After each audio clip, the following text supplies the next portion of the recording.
Good day, good people. It's your guy Lewis to the T, and I am back for another Black History Month fun fact. Today is Friday, February 5th, and this is video installment number 5. Today I am excited to talk to you guys about a particular person. I want to talk to you about Lonnie Johnson. Lonnie Johnson, who you may not know by name, but you definitely know by his work product. Lonnie was born in Mobile, Alabama in 1949. Thankfully, he is still here with us. He is still doing great work. He is actually still leading and the head of his organization. Lonnie graduated from Tuskegee University. We were talking about our historically black colleges and universities in a previous video, and those universities continue to serve us. He is a prime example of the great talent and the great wealth of knowledge that they help incubate into young minds over time. So Lonnie graduated from Tuskegee University with an undergraduate degree in mechanical engineering. He also graduated from the university with a graduate degree. He got his master's in nuclear engineering.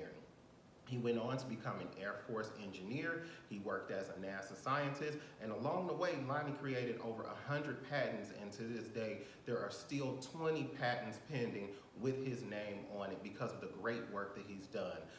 While at NASA, he worked on things like the Galileo space shuttle, the Galileo satellite. He worked on the space shuttle, and he worked on programs to get us from here to Mars, as well as programs that are still in place to try to get satellites to Jupiter.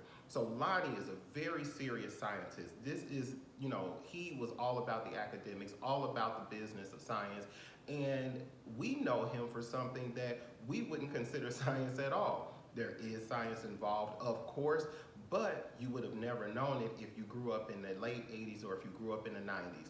In 1989, Lonnie left the academic world. He left the typical corporate world, and he started his own business. So Lonnie decided to open his own engineering firm for the sole purpose initially of licensing the Super Soaker.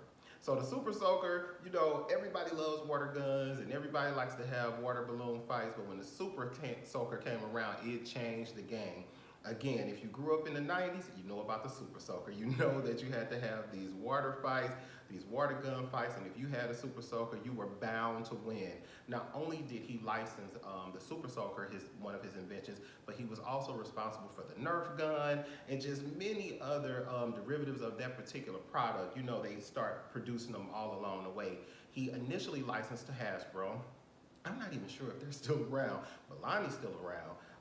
And the money from the Super Soaker is still around. Lonnie created $200 million in revenue in just a couple short years. And to this day, the Super Soaker has sold almost $1 billion in revenue. Can you imagine selling almost $1 billion off of an invention that he did not sell, but he licensed? That is very important to say that he established his own firm, his own company, and he licensed this idea to somebody who could move it forward, somebody who can take it and run with it. And he didn't have all the overhead, but he did reap the profit and he did reap the benefits. So I just wanted to stop by today and talk about Lonnie Johnson.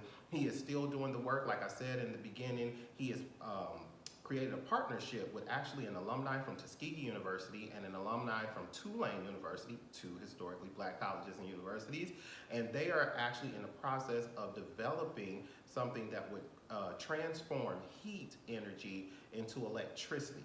Heat energy into electricity. So they are combining the concept of solar energy, turning it into electricity, and creating green jobs, which is a whole new industry being formed, right? You have electricity, you have solar panels, but bringing the two together means that he and his partners are creating an entirely new industry of work to be done. So Lonnie Johnson, he's still relevant, he's still out here. I want to say he's 71 plus years of age and still doing the work. So thank you guys again for tuning in. I hope that you'll like, click, share, retweet, whatever place that you find this at, share it with your friends and encourage them to look, research, and talk more about Black history. Today's fact was about Lonnie Johnson. Hopefully we'll be talking about you at some point. Peace.